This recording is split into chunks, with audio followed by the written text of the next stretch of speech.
Welcome to Shukla study point. आप सभी का स्वागत है आपके अपने YouTube channel Shukla study point में। मैं शिवम शुक्ला आप सभी दोस्तों का हार्दिक स्वागत करता हूं। आज के वीडियो के माध्यम से हम लोग चर्चा करेंगे राजनीति विज्ञान अर्थात पॉलिटिकल साइंस के महासंग्राम वीडियो के बारे में, जो कि ऑब्जेक्टिव टाइप का महासंग्राम वीडियो होगा। इसके बाद में लिखित महासंग्राम वीडियो में भी दूंगा, तो उसको लेकर के आप टेंशन मत लीजिएगा, चूँकि सिद्धार्थनगर विश्वविद्यालय का पेपर लगा हुआ है और आपको बता दूं कि ऑब्जेक्टिव टाइप की परीक्षा वहाँ पर होती है, तो ऐसे ही प्रश्न आपकी परीक्षा में आने वाले हैं। और एक बात मैं और आपको यहाँ पर सजेस्ट करना चाहूँगा कि राजा महेंद्र प्रताप सिंह विश्वविद्यालय जो है स्टेट यूनिवर्सिटी, उसका क्वेश्चन पेपर भी ऑब्जेक्टिव ही हुआ था पॉलिटिकल साइंस का, और उस पॉलिटिकल साइंस के पर्चे को यानी प्रश्न पत्र को मैंने सॉल्व करवा करके अपने यूट्यूब चैनल पर यानी आपके YouTube channel Shukla study point पर अपलोड कर दिया है, और वो वीडियो आपको प्लेलिस्ट में मिल जाएगी। तो आप उस वीडियो को जरूर देख लीजिएगा, क्योंकि वह आपके लिए बहुत ही हेल्पफुल होगी। बाकी 2 मॉडल पेपर पहले से ऑब्जेक्टिव के अवेलेबल हैं, तो 3 वीडियोज़ वो मस्ट हैं। और बाकी अगर उन तीनों को आप लोगों ने नहीं देखा है तो मैं तो कहूँगा कि जो क्वेश्चन पेपर मैंने सॉल्व करवाया था उसको देख लीजिएगा और मॉडल पेपर को देख लीजिएगा। और यह वीडियो आपके लिए बहुत ही मस्ट है। परीक्षा के अंत समय में आप इसी वीडियो को देख लीजिएगा, आपका काम हो जाना है, ठीक है। क्योंकि इसमें हम बहुत सारे प्रश्नों को समाहित करने का प्रयास हमने किया है और एक ही वीडियो के माध्यम से मैं तीव्र गति से बढ़ने का प्रयास करूंगा। जो पहले वाले हमारे मॉडल पेपर हैं उसमें हमने विस्तार से चीज़ों को बताने का प्रयास किया है, लेकिन इस महासंग्राम वीडियो का मतलब यही है, लगभग इसमें हम 200 से अधिक प्रश्नों के बारे में चर्चा करने का प्रयास करेंगे और बड़ी तीव्र गति से आगे बढ़ेंगे, ठीक है। तो आप लोग हमारे साथ बने रहिएगा और तीव्र गति से आपका रिवीजन हो जाएगा एक प्रकार से।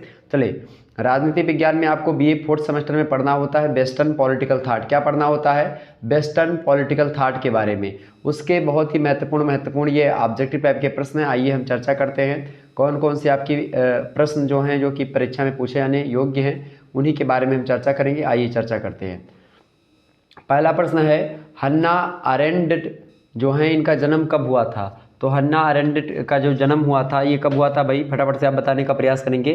तो इनका जन्म हुआ था 14 अक्टूबर 1906 को। कब हुआ था? 14 अक्टूबर 1906। ऑप्शन नंबर सी में दिया, करेक्ट आंसर हो जाएगा ऑप्शन नंबर सी। जिन्होंने सी लगाया होगा या सी लगाएंगे उनको नंबर मिलेगा। अगला प्रश्न आपसे पूछा गया, हन्ना अरेंड का जन्म जो है कहाँ पर हुआ था? तो इनका जन्म जो हुआ था ये कहाँ पर हुआ था भाई? जापान में, जर्मनी में, रूस में या अमेरिका में? तो इनका जन्म हुआ था जर्मनी में। कहाँ पर हुआ था? जर्मनी में, 14 अक्टूबर 1906 को। नेक्स्ट क्वेश्चन आप देखिएगा, ये किस धर्म की थी हन्ना अरेंड?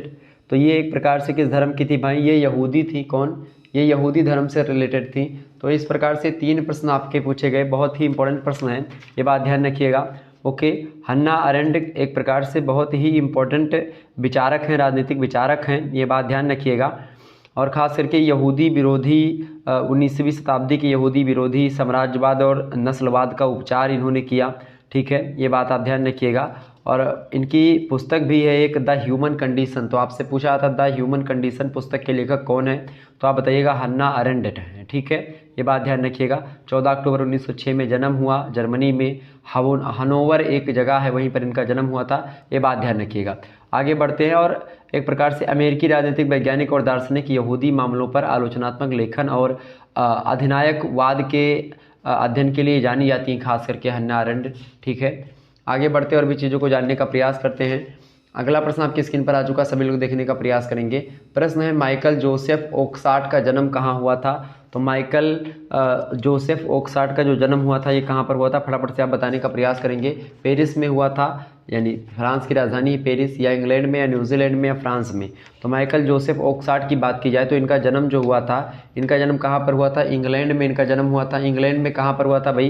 तो इंग्लैंड में आपको पता होगा चेसफील्ड जगह है एक, कैंट, जो इंग्लैंड का कैंट चेसफील्ड है, वहीं पर इनका जन्म हुआ था। कब हुआ था? तो इनका जन्म हुआ था 1901 ईस्वी में, ठीक है, ये बात ध्यान रखिएगा। 11 दिसंबर 1901 ईस्वी में माइकल जोसेफ ओक्साट का जन्म हुआ था। एक ब्रिटिश राजनीतिक सिद्धांतकार हैं, दार्शनिक हैं, शिक्षक हैं ये, ओके, ये बात ध्यान रखिएगा। और खास करके अगर मैं बताऊं, अगला क्वेश्चन आप देखिएगा। अगला प्रश्न आपकी स्क्रीन पर आ चुका है, एक्सपीरियंस एंड इट्स मोड्स, ये पुस्तक है। तो ये माइकल जोसेफ ओक्साट के द्वारा लिखी गई पुस्तक है। तो आपसे पूछा जा रहा है इसका प्रकाशन कब हुआ? तो पुस्तक बड़ी फेमस पुस्तक है। कौन सी पुस्तक भाई? पुस्तक है एक्सपीरियंस एंड इट्स मोड्स। इस पुस्तक के लेखक कौन है? तो माइकल ओक्साट ही हैं इस पुस्तक के लेखक।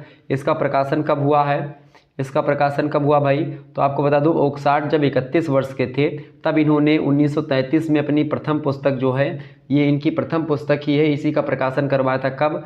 1933 में। आपको ऑप्शन में 1933 दिख रहा है, बिल्कुल ऑप्शन नंबर सी में दिख रहा है 1933 आपका करेक्ट आंसर हो जाएगा। Option number C is right answer. आगे बढ़ते हैं और भी तीव्र गति से हम आगे बढ़ने का प्रयास करते हैं। अगला क्वेश्चन आपकी स्क्रीन पर आ चुका है, सभी लोग देखने का प्रयास करेंगे। सिसरो, प्रश्न आपसे क्या पूछा गया भाई? प्रश्न बहुत ही इंपॉर्टेंट है और आपकी परीक्षा की दृष्टि से तो बेहद ही महत्वपूर्ण प्रश्न है। सिसरो के बारे में आपसे पूछा गया, सिसरो का जन्म कब हुआ था? बताएं सभी लोग फटाफट से, सिसरो का जन्म कब हुआ था भाई? बताइए, सिसरो का जन्म कब हुआ था? 106 ईसा पूर्व में, या 43 ईसा पूर्व में, या फिर और बताएं 110 ईसा पूर्व में, या फिर उपरोक्त में से कोई नहीं? फटाफट से आप बताने का प्रयास करेंगे, इसका करेक्ट आंसर क्या हो जाएगा? सिसरो का जन्म कब हुआ था? बताइए भाई। तो सिसरो का जन्म जो हुआ था वो कब हुआ था? बिल्कुल करेक्ट आंसर आप सभी के आ रहे हैं, 106 ईसा पूर्व में सिसरो का जन्म हुआ था, ये बात ध्यान रखिएगा। और रोमन राजनीतिक चिंतक हैं, ये विचारक हैं, रोमन साम्राज्य से रिलेटेड रहे हैं। ओके, ये बात ध्यान रखिएगा। और ख़ास करके एकमात्र रोमन राजनीतिक चिंतक इनको हम मान सकते हैं, सिसरो को, और बड़े फेमस है, इनकी पुस्तक है। अगला प्रश्न आप देखिएगा, अगला प्रश्न आपकी स्क्रीन पर आ चुका है। देखिए, सिसरो लिखित ग्रंथ कौन सा सिसरो के द्वारा? तो डी रिपब्लिका इनका एक पुस्तक है, द रिपब्लिक वो दूसरे का पुस्तक है, ठीक है। अच्छा, अब इसी बात पर अगर नाम ही ले लिया तो दी रिपब्लिक पुस्तक के लेखक कौन है? द रिपब्लिक पुस्तक के लेखक आप लोग बताइएगा, बहुत इंपॉर्टेंट है, एग्जाम में पूछा गया। तो द रिपब्लिक पुस्तक के लेखक कौन है? अगर पूछा है डी रिपब्लिका, तो डी रिपब्लिका पुस्तक लिखा है सिसरो ने ही, ये बात ध्यान रखिएगा। बहुत ही इंपॉर्टेंट व्यक्ति हैं ये, डी रिपब्लिका इनकी पुस्तक है। इसके अलावा इनकी और भी पुस्तकें हैं, जैसे कि डी लेजिबस भी इन्होंने ही लिखा है, ठीक है, ये बात ध्यान रखिएगा। और ख़ास करके जो पुस्तक द रिपब्लिक है, हाँ बिल्कुल करेक्ट आंसर आप सभी कह रहे हैं, प्लेटो ने लिखा था। तो दी रिपब्लिक पुस्तक लिखा है प्लेटो ने, ठीक है। और डी रिपब्लिका की अगर बात की है तो सिसरो महोदय ने लिखा है। डी लेजिबस पुस्तक इन्हीं की है, ठीक है, ये बात ध्यान रखिएगा। और डी रिपब्लिका पुस्तक जो है, इसमें सिसरो ने प्लेटो की तरह आदर्श राज्य के स्वरूप का वर्णन किया है, ठीक है। लेकिन जो प्लेटो का आदर्श राज्य है उससे अलग आदर्श राज्य की कल्पना करते हैं सिसरो, ये बात भी आप ध्यान रखिएगा। तो इनकी कई दी लाज पुस्तक भी इन्होंने इनकी ही है, डी लाज, ठीक है, डी रिपब्लिका, डी लेजिबस, ये पुस्तकें जो हैं ये सिसरो महोदय की हैं, ये बात ध्यान रखिएगा। आगे देखिएगा, अगला क्वेश्चन आपकी स्क्रीन पर आ चुका है, प्रश्न इंपॉर्टेंट है। प्रश्न अगला क्या आ चुका है? देखिए, संत ऑगस्टाइन का जन्म किस सन में हुआ था? फटाफट से आप बताने का प्रयास करेंगे। संत ऑगस्टाइन का जो जन्म हुआ था वो किस सन में हुआ था भाई? फटाफट से आप बताने का प्रयास करेंगे, किस सन में हुआ था? तो इनका जो जन्म हुआ था संत ऑगस्टाइन का, ये कब हुआ था? 1225 ईस्वी में, सॉरी ये तो एक्विनास का जन्म हुआ था, संत थॉमस एक्विनास। एक्विनास और ऑगस्टाइन दोनों में अंतर समझिए। जो एक्विनास महोदय हैं इनका जन्म हुआ था 1225 ईस्वी में, ठीक है, ये बात ध्यान रखिएगा। लेकिन आपसे पूछा क्या जा रहा है ऑगस्टाइन के बारे में, कि ऑगस्टाइन का जन्म जो है वो कब हुआ था भाई? फटाफट से बताइएगा, 354 ईस्वी में, 360 ईस्वी में, 510 ईस्वी में, या फिर 454 ईस्वी में? फटाफट से आप बताने का प्रयास करेंगे, करेक्ट आंसर इसका क्या होगा? बहुत ही इंपॉर्टेंट एक व्यक्ति हैं ये संत ऑगस्टाइन महोदय, ठीक है। तो इनके बारे में थोड़ा सा बताने का प्रयास करेंगे। ऑगस्टाइन का जन्म जो है वो कब हुआ था? बताइए सभी लोग भाई, फटाफट से बताने का प्रयास करेंगे, बताइए। बिल्कुल करेक्ट आंसर इसका क्या होगा भाई? संत ऑगस्टाइन का जो है जन्म जो है वो कब हुआ था? बताइए सभी लोग, फटाफट से आप बताने का प्रयास करेंगे, इंपॉर्टेंट है परीक्षा की दृष्टि से आपके।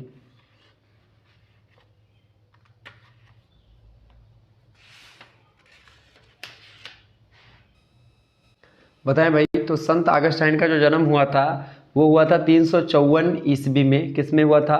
354 ईस्वी में हुआ था। ऑप्शन नंबर ए में दिया है, करेक्ट आंसर हो जाएगा बिल्कुल 354 इज राइट आंसर। आप सभी के लगभग करेक्ट आंसर आ रहे हैं। और ये ईसाई धर्माचार्यों में प्रमुख थे, संत थे, ईसाई जो होते हैं धर्म के, उनके एक प्रकार से जो संत होते हैं वो थे, ठीक है, ऑगस्टाइन, ये बात ध्यान रखिएगा। उत्तरी अफ्रीका के एक छोटे से नगर टेगेस्टे में इनका जन्म हुआ था, ठीक है, ये बात ध्यान रखिएगा। उनके पिताजी जो पेट्रिसियस थे वो मूर्ति पूजक थे और माताजी मेनिका वो ईसाई धर्म में विश्वास करने वाली थी, ये बात ध्यान रखिएगा। ईश्वरीय राज्य के आवश्यक तत्व कौन कौन से हैं? धर्म, न्याय, शांति, या फिर उपरोक्त सभी? तो खास करके अगर बताएं तो इन्होंने ईश्वरीय राज्य के आवश्यक तत्वों के बारे में बताया ऑगस्टाइन ने। तो इन तीनों को स्वीकार किया है। ऑप्शन नंबर डी लगा दीजिएगा, D option is right answer. ये बात ध्यान रखिए, बहुत ही इंपॉर्टेंट व्यक्ति हैं ये, ठीक है। ईश्वरीय राज के आवश्यक तत्वों में इन्होंने बताया है धर्म को, न्याय को, शांति को, ठीक है। ये बात ध्यान रखिए, 3 तत्व इन्होंने बताए हैं। ये बात, इन्होंने राज्य के संबंधित भी विचार दिया है, दासता संबंधी और संपत्ति का विचार भी दिया है संत अगस्टाइन ने। ये बात ध्यान रखिएगा। आगे बढ़ते हैं, उन भी चीज़ों को जानने का प्रयास करते हैं। अगला क्वेश्चन आपकी स्क्रीन पर आ चुका है, सभी लोग देखने का प्रयास करेंगे। बहुत ही इंपॉर्टेंट प्रश्न आपकी परीक्षा की दृष्टि से, सभी लोग देखने का प्रयास करेंगे। एक बार वीडियो को लाइक और शेयर अवश्य कर दीजिएगा ताकि आपको टाइम टू टाइम नोटिफिकेशन मिलता रहे और आप आसानी से पढ़ते रहें। फटाफट से बताइएगा, तीव्र गति से मैं आगे बढ़ूंगा। अगला प्रश्न आपका क्या आ चुका है, जॉन राल्स का जन्म जो है वो कब हुआ था भाई? फटाफट से आप बताइएगा, जॉन राल्स का जन्म कब हुआ था? तो इनका जन्म जो हुआ था वो कब हुआ था भाई? बिल्कुल 1921 में इनका जन्म हुआ था जॉन राल्स का। Option number C correct answer होगा। अगला प्रश्न आपसे पूछा गया है, जॉन राल्स किसके विरोधी थे, उपयोगितावाद के या समतावाद के? तो जॉन राल्स जो थे ये किसके विरोधी थे भाई? ये उपयोगितावाद के प्रबल विरोधी माने जाते हैं। ऑप्शन नंबर इसका ए करेक्ट आंसर हो जाएगा। अगला क्वेश्चन आप देखिएगा, एक सुव्यवस्थित समाज की शर्त क्या है? न्याय की परिस्थितियाँ या मैक्सिमिन नियम या वस्तुनिष्ठ परिस्थितियाँ या ये सभी? तो एक सुव्यवस्थित समाज की जो शर्तें हैं, इन तीनों में सभी शर्तें मानी जाती हैं। Option number D correct answer होगा। अगला क्वेश्चन आप देखिएगा, न्याय के सिद्धांत हैं 2, 4, 3, 5 या कितने सिद्धांत हैं? न्याय के कितने सिद्धांत हैं भाई?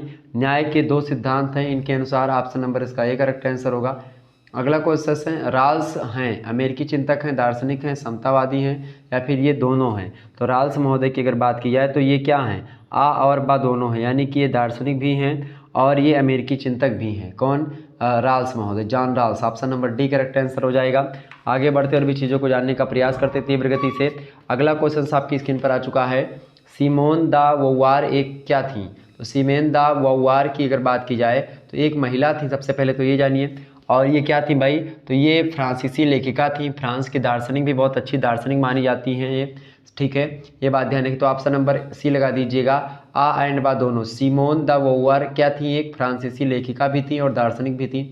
अगला क्वेश्चन आप देखिएगा, सिमोन द बोवार का जन्म कहाँ पर हुआ था? लंदन में, पेरिस में, स्विट्जरलैंड में, कलकत्ता में? तो कहाँ पर इनका जन्म हुआ था सिमोन द बोवार का? तो इनका जन्म हुआ था भाई कहाँ पर? पेरिस में। कहाँ पर हुआ था? फ्रांस की राजधानी पेरिस से, वहीं पर इनका जन्म हुआ था। ऑप्शन नंबर इसका बी लग जाएगा।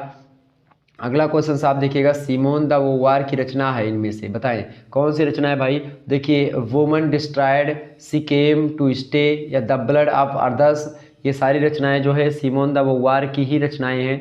ये बात ध्यान रखिएगा, तो ऑप्शन नंबर इसका डी लगा दीजिएगा। इसके अलावा इनकी एक पुस्तक बड़ी फेमस है, the second sex. The second sex पुस्तक बड़ी फेमस है, ये सिमोन द बोवार की ही पुस्तक है। इसके अलावा द मेंडारिस, ऑल मेन और मॉर्टल भी इनकी रचना है। All said and done, the blood of others, the coming of age, ये सारी रचनाएं इन्हीं की है। A very easy death, she came to stay, ये तमाम प्रकार की रचनाएं जो है इन्हीं की रचनाएं हैं। द वुमन डिस्ट्रॉयड, ये भी एक बड़ी फेमस रचना है, या वुमन डिस्ट्रॉयड, ठीक है। विटनेस टू माई लाइफ, ठीक है। तो ये बड़ी फेमस रचनाएं जो कि सिमोन द बोवार ने लिखी हैं। अगला क्वेश्चन आप देखिएगा, सिमोन द बोवार का जन्म हुआ था, कब हुआ था इनका जन्म भाई? फटाफट से आप बताने का प्रयास करेंगे। तो सिमोन द बोवार का जो जन्म हुआ था, इनका जन्म कब हुआ था भाई? फटाफट से बताएंगे। 9 जनवरी 1908 को हुआ था। 1908 को इनका जन्म हुआ था, 9 जनवरी को, ठीक है। कहाँ पर हुआ था? फ्रांस में इनका जन्म हुआ था, ये बात ध्यान रखिएगा। और इन्होंने सबसे महत्वपूर्ण इनका जो काम रहा है, पुस्तकों का लेखन इन्होंने खूब किया, खूब रचनाएं लिखी हैं। कैथोलिक मध्यम वर्गीय परिवार से आती थी ये, ठीक है, ये बात ध्यान रखिएगा। और ये सबसे बड़ी घर की संतान थी, इसीलिए इनको बहुत प्यार भी मिला था बचपन में माता पिता के द्वारा इनको, ठीक है, ये बात ध्यान रखिएगा। और इनको 1913 ईस्वी में लड़कियों की एक प्राइवेट स्कूल में पढ़ने के लिए भेजा गया था, ये बात ध्यान रखेंगे। तो कई प्रकार की चीज़ें हैं इनके बारे में, कई सारी रचनाएं इन्होंने लिखी है। फ्रांसीसी लेखक हैं ये, मतलब लेखिका हैं, दार्शनिक हैं, नारीवाद आंदोलन से जुड़ी रही विचारक हैं ये, ठीक है, ये बात ध्यान रखिएगा। अगला क्वेश्चन आप देखेंगे, अगला प्रश्न आपका आ चुका है, सिमोन द बोवार का निधन कहाँ पर हुआ था, मतलब कि कब हुआ था? तो सिमोन द बोवार का जो निधन हुआ था ये कब हुआ था भाई? 14 अप्रैल 1986 को हुआ था। ऑप्शन कहीं पर दिख रहा है 14 अप्रैल 1986, ऑप्शन डी में दिख रहा है, बिल्कुल करेक्ट आंसर हो जाएगा, D option is right answer, ये बात ध्यान रखिएगा। ओके, आगे बढ़ते हैं। अगला क्वेश्चन आपकी स्क्रीन पर आ चुका है, फटाफट से आप देखने का प्रयास करें, बहुत ही महत्वपूर्ण प्रश्न है, यहाँ से प्रश्न आपकी परीक्षा में आया हुआ है। देखिए, प्रश्न है, मैली वोलस्टोनक्राफ्ट का जन्म कहाँ पर हुआ था या कब हुआ था? तो इनका जन्म कब हुआ था भाई? मैरी वोलस्टोनक्राफ्ट का जो जन्म हुआ था ये हुआ था भाई कब कब जन्म हुआ था इनका, तो इनका जन्म होता 27 अप्रैल 1959 को। ऑप्शन नंबर इसका ए करेक्ट आंसर हो जाएगा, ऑप्शन नंबर ए लगा दीजिएगा। अगला प्रश्न आपसे पूछा सकता है एग्जाम में कि मैरी वोलस्टोनक्राफ्ट किस तरह की दार्शनिक थी। तो मैरी वोलस्टोनक्राफ्ट जो थी ये किस तरह की दार्शनिक थी भाई, ये थी नारीवादी दार्शनिक थी, नारीवाद से रिलेटेड बातें क्या करती थी, option number B correct answer होगा। अगला क्वेश्चन आप देखिएगा, मैरी वोलस्टोनक्राफ्ट द्वारा लिखित पुस्तक a vindication of the rights of women किस वर्ष लिखी गई पुस्तक है, बड़ी फेमस पुस्तक है।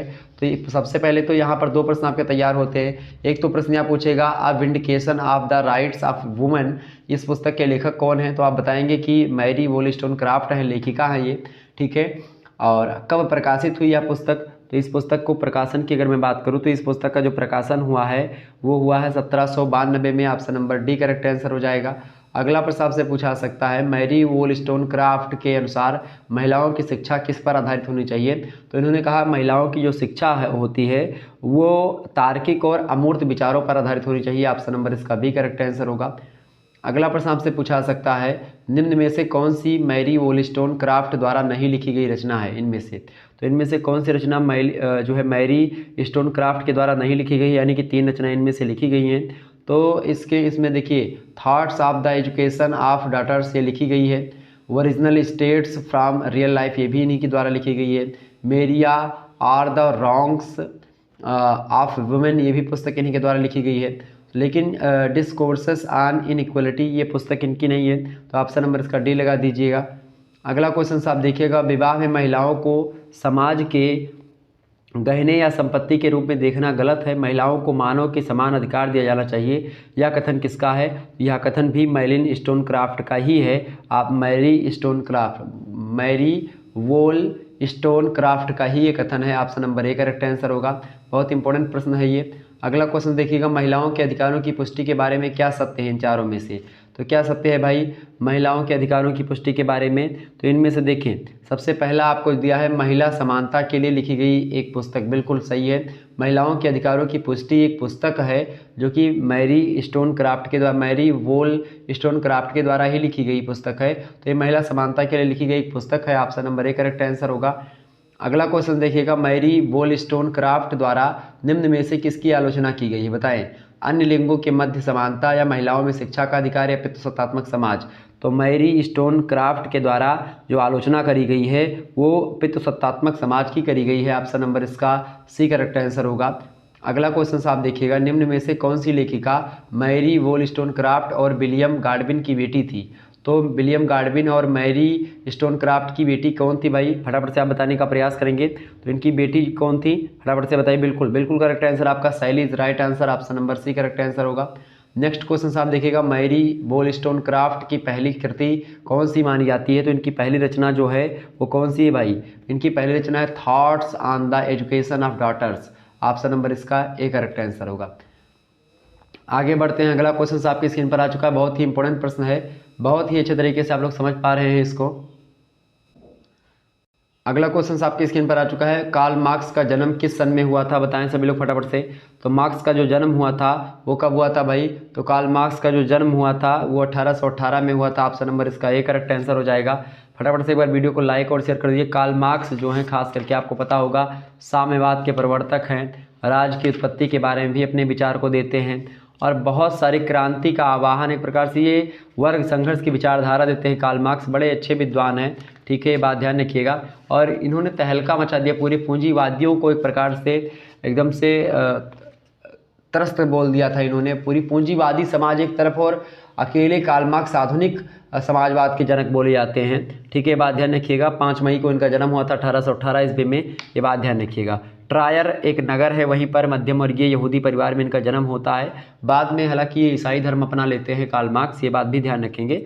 सो बचपन से मेधावी छात्र थे ये, और खास करके प्रारंभिक शिक्षा इनकी ट्रीब्स के व्याकरण स्कूल के बाद में इनकी उच्च शिक्षा प्राप्त करने के लिए जब 17 साल के हुए तो ये बोन विश्वविद्यालय में प्रवेश लेते हैं, ठीक है, और फिर उसके बाद में बर्लिन विश्वविद्यालय में चले जाते हैं और हीगलवादी दर्शन से प्रभावित होते हैं ये। और इसके बाद में फिर जेना विश्वविद्यालय में जाते हैं और 1841 में सिर्फ 33 साल की में ये शोध पूर्ण कर लेते हैं, PhD उपाधि भी धारण कर लेते हैं उसी समय। आगे बढ़ते हैं, अगला क्वेश्चन है आपका, मार्क्स का जन्म ट्रायर नगर में हुआ था, या ट्रायर नगर जो है किस देश में है? तो ट्रायर नगर किस देश में भाई? जर्मनी में है। ऑप्शन नंबर इसका बी करेक्ट आंसर होगा। नेक्स्ट क्वेश्चन आप देखिएगा, मार्क्स ने किस सन में उदारवादी सैनिक समाचार पत्र राय नीचे जई तुंग का संपादन किया था? तो राय नीचे जई तुंग एक समाचार पत्र है, उदारवादी सैनिक समाचार पत्र है। ये कार्ल मार्क्स ने इसका संपादन किया था। तो किस सन में किया था इसका संपादन? फटाफट से आप बताने का प्रयास करेंगे। तो इसका संपादन किया था 1842 में। ऑप्शन नंबर इसका सी करेक्ट आंसर होगा। अगला प्रश्न पूछा जा सकता है एग्जाम में, कार्ल मार्क्स ने निम्न में से कौन सी पुस्तक की रचना करी है? तो इनमें से कौन सी पुस्तक जो है कार्ल मार्क्स की है भाई? देखिए फटाफट से आप बताने का प्रयास करेंगे। तो कार्ल मार्क्स की रचना जो है इनमें से वो कौन सी है? Poverty of philosophy. Option number इसका ए करेक्ट आंसर हो जाएगा।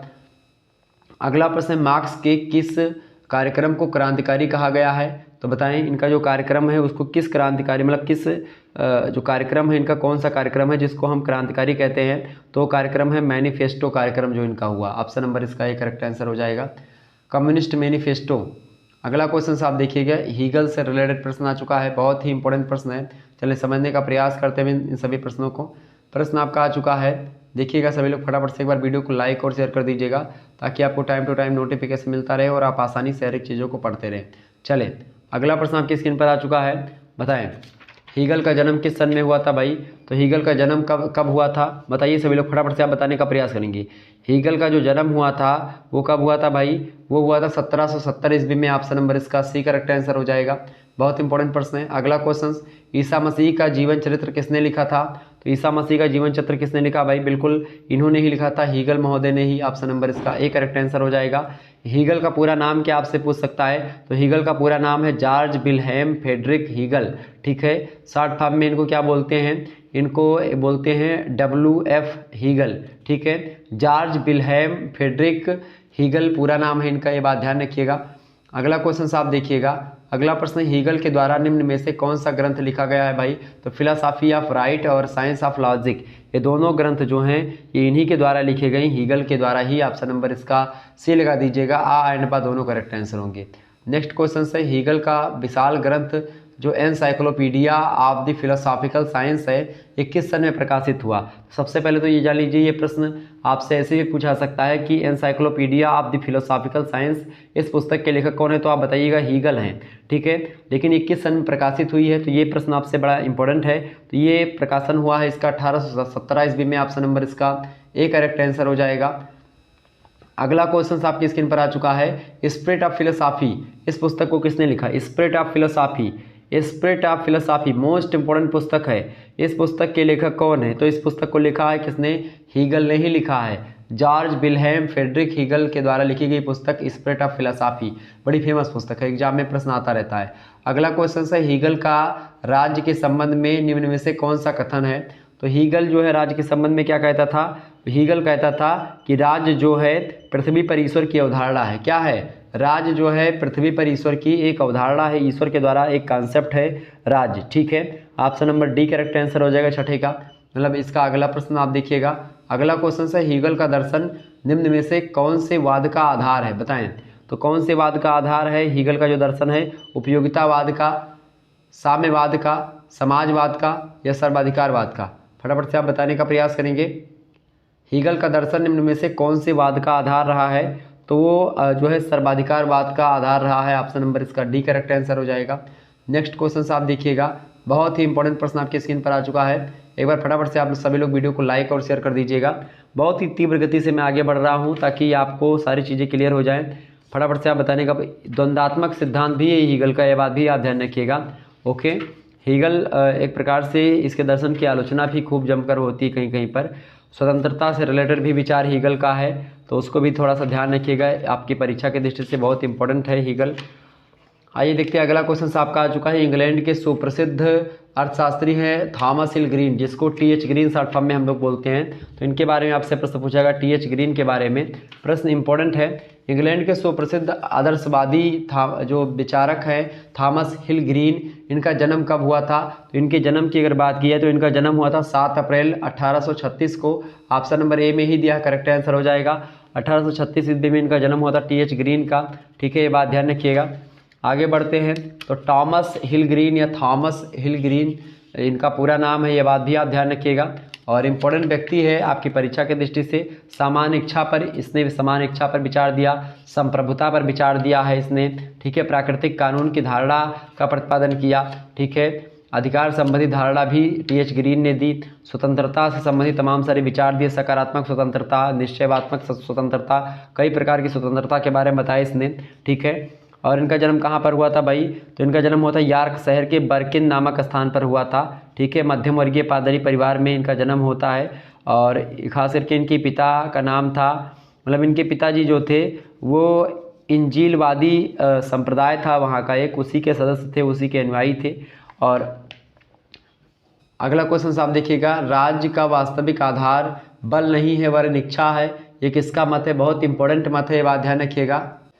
तो ये टी.एच. ग्रीन की अगर बात की जाए तो राज्य का वास्तविक आधार बल नहीं वरन इच्छा है, ये कथन कहने वाले जो विद्वान हैं ये एक प्रकार से ग्रीन महोदय ने ही इस कथन को कहा था। ऑप्शन नंबर सी लगा दीजिएगा। ग्रीन जो हैं ये आदर्शवाद के प्रवर्तक माने जाते हैं, आइडियलिज्म के प्रवर्तक माने जाते हैं। तो आपसे अभी पूछ सकता है कि आदर्शवाद के प्रवर्तक कौन है, तो आप लगाइएगा टी.एच. ग्रीन है, ठीक है। ये बात ध्यान रखिएगा। थॉमस हिल ग्रीन ब्रिटेन के थे, ब्रिटिश आदर्शवादी विचारक हैं, आदर्शवाद के प्रवर्तक हैं, ये बात ध्यान रखिएगा। और खास करके 19वीं शताब्दी के पूर्वार्ध में ऑक्सफोर्ड विश्वविद्यालय के प्रांगण में खास करके आदर्शवाद का जन्म माना जाता है, इनके द्वारा किया गया, ठीक है। ये बात ध्यान रखिए। कई सारी पुस्तकें भी इनकी हैं, जैसे प्रोले गोमिना टू इथिक्स इनकी पुस्तक है, for lectures on the English revolution इनकी पुस्तक है। इसके अलावा lectures on the principles of politics obligation ये भी इनकी एक पुस्तक है। एक पुस्तक और है इनकी, lectures on liberal legislation and freedom of contract. ये तमाम प्रकार की पुस्तक इन्होंने लिखी है जो कि बड़ी फेमस है। अगला प्रश्न आपका आ चुका है, थॉमस हिल ग्रीन की मृत्यु के बाद उनके मुख्य शिष्य कौन थे? तो थॉमस हिल ग्रीन के जो मृत्यु के बाद इनके शिष्य जो थे, जो इनके विचारों को आगे बढ़ाए हैं, वो खास करके नेटलशिप थे, R.L. नेटलशिप। ऑप्शन नंबर इसका ए करेक्ट आंसर हो जाएगा। अगला क्वेश्चन आप देखिएगा। अगला प्रश्न आपके स्क्रीन पर आ चुका है, फटाफट से आप देखने का प्रयास करेंगे। प्रश्न आपका है जो है थॉमस ग्रीन ऑक्सफोर्ड विश्वविद्यालय में कब शिक्षा के लिए प्रविष्ट हुए थे? तो थॉमस ग्रीन ऑक्सफोर्ड विश्वविद्यालय में शिक्षा की अगर बात की जाए तो इन्होंने कब प्रवेश लिया था भाई? 1882 में प्रवेश लिया था। ऑप्शन नंबर इसका ए करेक्ट आंसर होगा। अगला क्वेश्चन, थॉमस ग्रीन की मृत्यु कब हुई थी? तो इनकी मृत्यु हुई थी 1882 में। ऑप्शन नंबर इसका ए करेक्ट आंसर हो जाएगा। 1882 इज राइट आंसर। 1882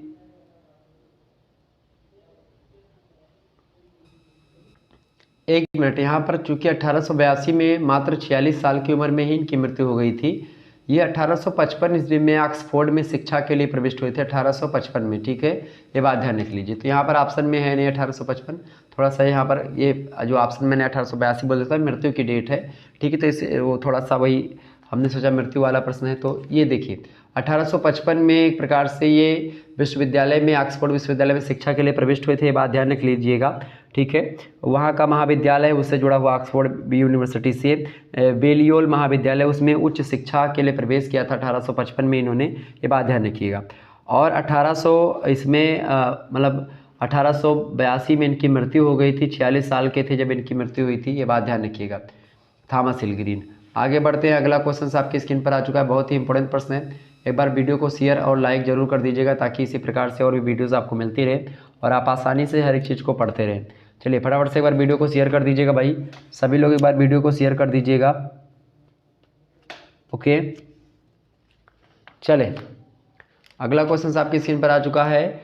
मिल को आप जानते होंगे, मिल का नाम आप लोगों ने सुना होगा, ठीक है। J.S. मिल या जेम्स मिल। तो बताएं, मिल की अगर बात की जाए तो प्रश्न आपसे पूछा जा रहा है कि मिल की पहली पुस्तक या पहली महत्वपूर्ण पुस्तक का प्रकाशन 1848 में हुआ था और उस पुस्तक का क्या नाम था? प्रश्न यही पूछा गया है। तो उस पुस्तक का क्या नाम था? उपयोगितावाद, राजनीतिक अर्थव्यवस्था या राजनीतिक सिद्धांतों का इतिहास। क्या नाम था भाई? तो मिल की जो पहली पुस्तक थी उसका नाम था राजनीतिक अर्थव्यवस्था।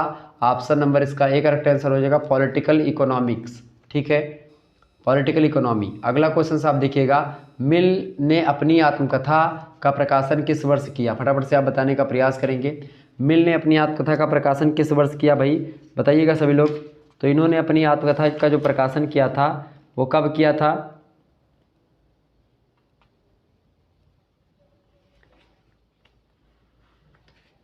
बताइएगा, मिल ने अपनी आत्मकथा का प्रकाशन किस वर्ष किया? 1859 में, 1873, 1860 या 1869। तो इन्होंने अपनी आत्मकथा का जो प्रकाशन किया था वो किया था 1873 में। ऑप्शन नंबर इसका बी करेक्ट आंसर हो जाएगा। अगला क्वेश्चन देखिएगा, मिल के स्वतंत्रता संबंधी विचारों को किस प्रसिद्ध पुस्तक के माध्यम से संग्रहित यानी इकट्ठा किया गया है? तो इनकी जो तमाम सारे विचार हैं मतलब कि मिल के खास करके स्वतंत्रता से रिलेटेड, उसको जो है स्वतंत्रता का निबंध एक पुस्तक है उसी में समाहित कर लिया गया है। ऑप्शन नंबर इसका ए करेक्ट आंसर होगा। नेक्स्ट क्वेश्चन आप देखिएगा, सनकीपन विकृत मस्तिष्क और चारित्रिक दुर्बलता का परिणाम है और इसीलिए उसे प्रोत्साहित करने के बजाय उसका दमन ही उचित है। यह कथन किस विद्वान ने मिल के स्वतंत्रता संबंधी विचारों पर प्रतिक्रिया में कहा था? ठीक है, तो किसने कहा था भाई? डेविडसन ने या सेबाइन ने या प्रोफेसर मैकन ने या फिर बेंथम ने? तो ऐसा कहा था डेविडसन ने। ऑप्शन नंबर इसका ए करेक्ट आंसर हो जाएगा। नेक्स्ट क्वेश्चन आप देखिएगा, अल्पमत सरकार का समर्थक कौन माना जाता है? मोस्ट इंपोर्टेंट प्रश्न परीक्षा में आ सकता है। अल्पमत सरकार का समर्थक जो माना जाता है वो मिल ही माना जाता है। ऑप्शन नंबर इसका सी करेक्ट आंसर हो जाएगा। आगे बढ़ते हैं, अगला प्रश्न आपकी स्क्रीन पर आ चुका है, बहुत ही महत्वपूर्ण प्रश्न है। एक बार फटाफट से आप लोग वीडियो को लाइक और शेयर कर दीजिएगा। एक बार वीडियो को शेयर कर दीजिएगा भाई, सभी लोग बहुत ही इंपॉर्टेंट तरीके से आप लोग समझ पा रहे हैं हर एक चीज़ों के बारे में। बताइएगा, अगला क्वेश्चन आपका आ चुका है, बहुत ही इंपॉर्टेंट प्रश्न है। उपयोगितावाद का मुख्य प्रवर्तक कौन माना जाता है? बताएं। तो उपयोगितावाद का जो प्रबल समर्थक माना जाता है वो कौन है भाई? वो है Jeremy Bentham. Option number A correct answer है। बहुत इंपॉर्टेंट प्रश्न, आपकी परीक्षा में यही प्रश्न आएगा, ये बात ध्यान रखेंगे। अगला क्वेश्चन आप देखिएगा, सर्वप्रथम उपयोगितावाद शब्द का उपयोग किसने किया? बताएं। तो सबसे पहले उपयोगितावाद शब्द का जो उपयोग किया है वो करने वाले जो विद्वान हैं स्टुअर्ट मिल ही हैं, John Stuart Mill. Option number A correct answer होगा। अगला क्वेश्चन देखिएगा, उपयोगितावाद पुस्तक का लेखक कौन है? तो उपयोगितावाद पुस्तक को किसने लिखा है? उपयोगितावाद पुस्तक को लिखने वाले हैं John Stuart Mill. Okay, option number इसका बी करेक्ट आंसर हो जाएगा। नेक्स्ट क्वेश्चन आप देखिएगा, उपयोगितावाद किस विचारधारा का प्रबल समर्थक माना जाता है? तो उपयोगितावाद खास करके किसका समर्थक है भाई? निजी स्वतंत्रता का। उपयोगितावाद जो है ये पर्सनल स्वतंत्रता का या पर्सनल जो लिबर्टी होती है, पर्सनल जो फ्रीडम होती है, उस विचारधारा का प्रबल समर्थक है। नेक्स्ट क्वेश्चन आप देखिएगा, किस देश की सरकार ने बेंथम की विचारधारा से प्रभावित होकर के अपने यहाँ की नागरिकता प्रदान कर दी थी बेंथम को? तो वो देश कौन सा था भाई? फ्रांस। ऑप्शन नंबर इसका बी करेक्ट आंसर होगा। अगला क्वेश्चन देखिएगा, न्याय संबंधी सुधारों का जन्मदाता किसे माना जाता है? न्याय संबंधी सुधारों का जन्मदाता माना जाता है किसको भाई? बेंथम को। ठीक है, Jeremy Bentham. Option number C correct answer हो जाएगा। तो इस प्रकार से आपने बेंथम के बारे में समझा, बहुत ही इंपॉर्टेंट व्यक्ति हैं बेंथम। अच्छा, बेंथम और खास करके जो मिल है जॉन स्टुअर्ट मिल, लगभग इन दोनों का जो विचार है एक दूसरे के गुरु शिष्य रहे हैं। तो इन दोनों के विचार आपको मिलेंगे लेकिन बहुत सारा अंतर भी आपको दिखेगा, ये बात भी ध्यान रखिए जर्मी बेंथम में। ठीक है, बेंथम की कई सारी पुस्तकें भी हैं। इनकी एक पुस्तक है आप फ्रेगमेंट्स ऑन गवर्नमेंट, पुस्तक है 1776 में प्रकाशन हुआ। ठीक है, और भी पुस्तकें इनकी हैं जैसे कि लंदन रिव्यू, और एक पुस्तक है बेस्ट मिस्टर रिव्यू, तो ये भी पुस्तक है। ठीक है, तो कई और पुस्तकों की रचना इन्होंने करी है। A theory of punishment and rewards, ये भी पुस्तक 1811 में प्रकाशन होता है इसका। कई सारी चीज़ें हैं। ठीक है, जर्मी बेंथम जो हैं ब्रिटेन के थे, ब्रिटिश उपयोगितावादी बौद्धिक नेता माना जाता है इनको। 15 फरवरी 1748 में जन्म होता है इनका। लंदन के एक संपन्न वकील इनके पिताजी थे, तो वो वकील के परिवार में इनका जन्म हुआ था। ठीक है, बचपन से ही कुशाग्र बुद्धि के थे ये। आगे बढ़ते और भी चीज़ों को जानने का प्रयास करते हैं। अगला क्वेश्चन आपकी स्क्रीन पर आ चुका है, फटाफट से आप देखने का प्रयास करेंगे। बहुत ही इंपॉर्टेंट प्रश्न है, ज्ञानोदय का युग माना जाता है, फटाफट से आप बताइएगा। ज्ञानोदय का युग इंपॉर्टेंट प्रश्न है, ज्ञानोदय का युग माना जाता है। तो ज्ञानोदय की युग की अगर बात की जाए तो 17वीं शताब्दी से लेकर के 16वीं शताब्दी का जो काल है वो ज्ञानोदय का युग माना जाता है। ऑप्शन नंबर इसका सी करेक्ट आंसर होगा। अगला क्वेश्चन आप देखिएगा, प्रबोधन युग के दार्शनिकों में नहीं है, मतलब प्रबोधन युग के दार्शनिकों में कौन शामिल नहीं है? तो प्रबोधन युग के दार्शनिकों में अगर बात की जाए तो जो है आपके लास्की महोदय नहीं शामिल है, बाकी वाल्टेयर, जॉन लॉक और दिदरो ये सब शामिल हैं। ऑप्शन नंबर डी लगा दीजिएगा। नेक्स्ट क्वेश्चन आप देखिएगा, मॉन्टेस्क्यू का जन्म कब हुआ था? तो मॉन्टेस्क्यू का जो जन्म हुआ था वो जन्म हुआ था कब भाई? मॉन्टेस्क्यू का जन्म हुआ था 1689 ईस्वी में। कब हुआ था? 1689 में मॉन्टेस्क्यू का जन्म हुआ था। बहुत इंपॉर्टेंट व्यक्ति है मॉन्टेस्क्यू, ये बात ध्यान रखिएगा। ओके, और भी चीज़ों को जानने का प्रयास हम करते हैं। अगला क्वेश्चन आपका क्या आ चुका है भाई? फटाफट से आप बताइएगा, इंपॉर्टेंट क्वेश्चन है आपकी परीक्षा की दृष्टि से। मॉन्टेस्क्यू का जन्म कब हुआ था? 1600 कब हुआ था? 1689 ईस्वी में हुआ था मॉन्टेस्क्यू का जन्म। नेक्स्ट क्वेश्चन आप देखिएगा, लुई 14वें का समकालीन कौन था? लुई 14वें का समकालीन था भाई कौन था? दिदरो, मॉन्टेस्क्यू, पेरीबेली या फिर पेरेबेली या रूसो? तो लुई 14वें का जो समकालीन था वो था आपका पेरेबेली। ऑप्शन नंबर इसका सी करेक्ट आंसर होगा। इंपॉर्टेंट प्रश्न है। नेक्स्ट क्वेश्चन देखिएगा, वाल्टेयर का जन्म कब हुआ था? तो वाल्टेयर का जन्म कब हुआ था? वाल्टेयर का जन्म हुआ था वाल्टेयर का जन्म हुआ था कहाँ पर हुआ था, ये पूछा जा रहा है। तो वाल्टेयर का जन्म हुआ था कहाँ पर भाई? पेरिस में जन्म हुआ था वाल्टेयर का। ऑप्शन नंबर डी लगा दीजिएगा। अगला क्वेश्चन, ये सारे प्रश्न बहुत ही इंपॉर्टेंट है, परीक्षा में आएगा। सोशल कॉन्ट्रैक्ट किसकी पुस्तक है? बहुत महत्वपूर्ण पुस्तक है ये, एग्जाम में 100% आने वाला प्रश्न है। सोशल कॉन्ट्रैक्ट पुस्तक के लेखक कौन है? बिल्कुल भाई, बिल्कुल जो है रूसो का नाम आप लोगों ने सुना होगा, तो रूसो ही हैं एक प्रकार से सोशल कॉन्ट्रैक्ट पुस्तक के लेखक। कौन है? रूसो जो है सोशल कॉन्ट्रैक्ट पुस्तक के लेखक हैं। ऑप्शन नंबर बी लगा दीजिएगा। ठीक है, B option is right answer. B option इसका करेक्ट आंसर हो जाएगा, रूसो। ठीक है, और वाल्टेयर का जन्म कहाँ पर हुआ था? तो वाल्टेयर का जो जन्म हुआ था वो हुआ था पेरिस में। ठीक है, फ्रांस की राजधानी है पेरिस। नेक्स्ट क्वेश्चन आप देखिएगा, ट्रीटाइज ऑन टॉलरेंस, ये पुस्तक बड़ी फेमस है, एग्जाम में आ सकती है। ट्रीटाइज ऑन टॉलरेंस पुस्तक के लेखक कौन है? तो इस पुस्तक के लेखक कौन है भाई? बिल्कुल बिल्कुल करेक्ट आंसर है, वाल्टेयर महोदय इस पुस्तक को लिखा है उन्होंने, treatise on tolerance. Next question आप देखिएगा, अगला प्रश्न है, इमैनुअल कांट का जन्म कब हुआ था? तो इमैनुअल कांट का जो जन्म हुआ था वो कब हुआ था भाई? इमैनुअल कांट का जो जन्म हुआ था वो हुआ था 1724 ईस्वी में। बिल्कुल करेक्ट आंसर आप सभी क्या रहे हैं? Option number A correct answer हो जाएगा। तीव्र गति से आगे बढ़ रहा हूँ हम, रिवीजन क्लास है ये, political science BA 4th semester के छात्र छात्राओं के लिए। ठीक है, अगला क्वेश्चन देखिएगा, समीक्षावाद किसने प्रस्तुत किया? मोस्ट इंपोर्टेंट प्रश्न, समीक्षावाद किसने प्रस्तुत किया? इमैनुअल कांट ने, लाक ने, लास्की ने, जॉन रॉस ने? बताएं। तो इमैनुअल कांट ने ही समीक्षावाद को प्रस्तुत किया है। ऑप्शन नंबर इसका ए करेक्ट आंसर हो जाएगा। आगे बढ़ते और भी चीज़ों को जानने का प्रयास करते, तो इमैनुअल कांट के बारे में आप लोगों ने जान लिया। आगे बढ़ते और भी चीज़ों को जानने का प्रयास करते हैं। अगला प्रश्न आपकी स्क्रीन पर आ चुका है, देखिए, जीन जैक्स रूसो का जन्म कहाँ पर हुआ था? बढ़िया प्रश्न, बहुत बढ़िया प्रश्न है। प्रश्न है, जीन जैक्स रूसो का जन्म कहाँ पर हुआ था? तो जीन जैक्स रूसो का जन्म कहाँ पर हुआ था भाई? बिल्कुल जिनेवा में हुआ था। कहाँ पर हुआ था जीन जैक्स रूसो का जन्म? जिनेवा में हुआ था जीन जैक्स रूसो का जन्म। बहुत ही इंपॉर्टेंट पुस्तक जो है ये व्यक्ति है जीन जैक्स रूसो। रूसो के बारे में अगर बात की, सामाजिक समझौते से रिलेटेड इन्होंने, समान इच्छा का सिद्धांत भी रूसो का ही है, और भी कई सारी पुस्तकों को इन्होंने लिखा है। इन्होंने कलाओं और विज्ञानों के नैतिक प्रभावों पर एक निबंध लिखा 1750 में। 1755 में व्यक्तियों में असमानता के उद्भव पर एक निबंध लिखा है। ठीक है, राजनीतिक अर्थशास्त्र पर एक निबंध लिखा है 1755 में। 1762 में सामाजिक समझौते या सोशल कॉन्ट्रैक्ट पुस्तक को 1762 में प्रकाशन करवाया। एक शैक्षिक ग्रंथ इनका है द ईमेल, वो 1762 ईस्वी में। तो द ईमेल पुस्तक के लेखक आपसे पूछ सकता है द ईमेल पुस्तक के लेखक कौन है? तो आप बताएंगे द ईमेल पुस्तक के लेखक हैं जीन जैक्स रूसो। ठीक है, ये बात ध्यान रखिएगा। जीन जैक्स रूसो जो हैं हाब्स और लाक के बाद में तीसरे विद्वान हैं जो कि सामाजिक समझौते को फॉलो करते हैं, सामाजिक समझौते के सिद्धांत के हिसाब से राज्य की उत्पत्ति के बारे में बताते हैं। ठीक है, ये बात ध्यान रखिएगा। और जीन जैक्स रूसो की अगर बात की जाए तो ये एक प्रकार से बड़े अच्छे विद्वान भी माने जाते हैं, और इन्होंने क्या किया है, लाक और हाब्स के भी विचारों को मिला करके सामाजिक समझौते को एक प्रकार से एक नई विचार दिया है। ठीक है, बात ध्यान, जिनेवा में इनका जन्म हुआ था। जिनेवा में 1712 ईस्वी में इनका जन्म हुआ था। ठीक है, 28 जून को। ये बात ध्यान रखिएगा, बहुत इंपॉर्टेंट व्यक्ति है ये रूसो। आगे देखिएगा, अगला क्वेश्चन आपकी स्क्रीन पर आ चुका। रूसो ने गीत काव्य कब लिखा? तो रूसो ने गीत काव्य कब लिखा भाई? तो रूसो ने गीत काव्य लिखा है 1746 में। ऑप्शन नंबर बी लगा दीजिएगा। अगला क्वेश्चन आपकी स्क्रीन पर आ चुका है, रूसो की महानतम पुस्तक कौन सी है? तो रूसो की महानतम पुस्तक कौन सी भाई, फटाफट से आप बताइएगा। रूसो की महानतम पुस्तक है, उसका नाम है द ईमेल।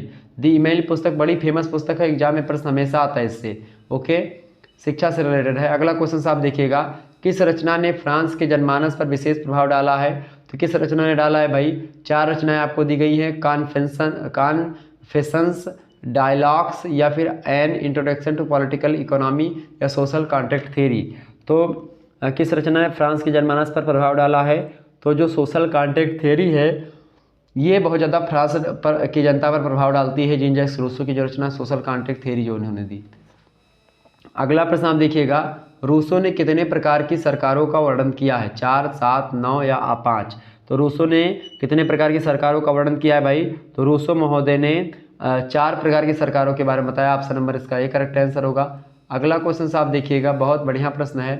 देखिएगा, प्रश्न है आपकी स्क्रीन पर आ चुका है, किस पुस्तक में मनुष्य की शिक्षा का उद्देश्य उसकी निर्वासित प्रकृति की पुनर्स्थापना करना बताया गया है? बताएं। करेक्ट आंसर इसका क्या हो जाएगा? किस पुस्तक में मनुष्य की शिक्षा का उद्देश्य उसकी निर्वासित प्रकृति की पुनर्स्थापना करना बताया गया है? तो उस पुस्तक का नाम है द ईमाइल। द ईमाइल पुस्तक जो है जीन जैक्स रूसो ने लिखी है, शिक्षा से रिलेटेड पुस्तक है, मैंने बताया भी था, तो आप आसानी से बता पाएंगे इन सभी प्रश्नों को।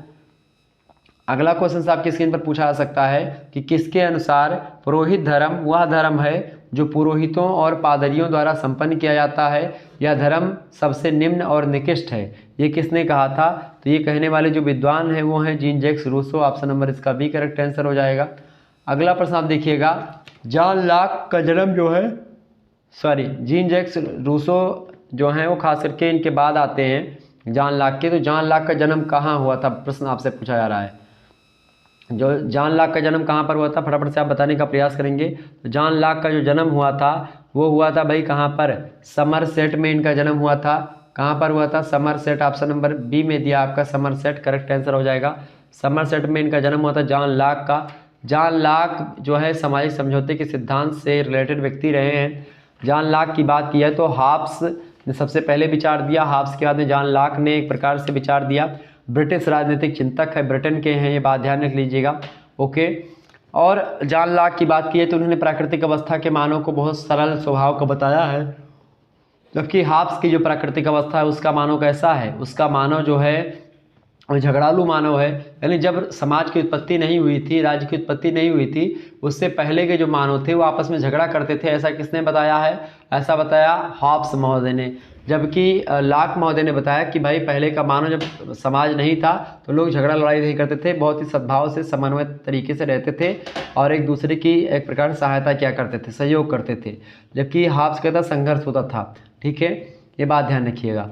जबकि जो लॉक महोदय और हॉब्स महोदय के विचार है,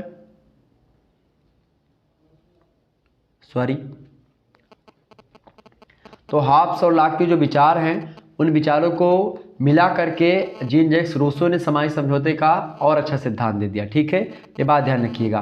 तो प्रश्न आपसे क्या पूछा जा रहा है? प्रश्न है कि जॉन लॉक का जन्म जो है वो कहाँ पर हुआ था? तो समरसेट में हुआ था। समरसेट काउंटी के रिंगटन एक स्थान है, वहीं पर हुआ था।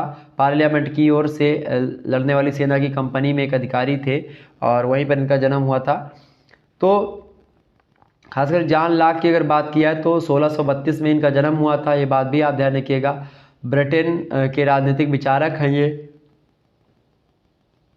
कई सारी रचनाएं लिखी इन्होंने। इनकी एक रचना है आ लेटर ऑन टॉलरेशन, यानी सहिष्णुता पर पहला पत्र इन्होंने लिखा 1689 में। शासन पर 2 प्रबंध भी लिखा है 1690 ईस्वी में। पुस्तकें हैं सब, मनुष्य स्वभाव के संबंध में निबंध लिखा 1690 में ही। ठीक है, अगला क्वेश्चन आप देखिएगा, जॉन लॉक ने अपने जीवन काल में कितने ग्रंथों की रचना करी है? तो जॉन लॉक ने अपने पूरे जीवन काल में जो ग्रंथों की रचना करी है वो लगभग और लगभग कितनी ग्रंथों की रचना करी है भाई? तो इन्होंने लगभग और लगभग 30 ग्रंथों की रचना करी अपने जीवन काल में। ऑप्शन नंबर इसका सी करेक्ट आंसर होगा। अगला प्रश्न, जॉन लॉक की मृत्यु कब हुई थी? तो इनकी मृत्यु जो हुई थी वो हुई थी 1704 में। ऑप्शन नंबर बी लगा दीजिएगा। अगला क्वेश्चन आप देखिएगा, अगला प्रश्न, जॉन लॉक का प्रसिद्ध ग्रंथ कौन सा है इनमें से? बताएं।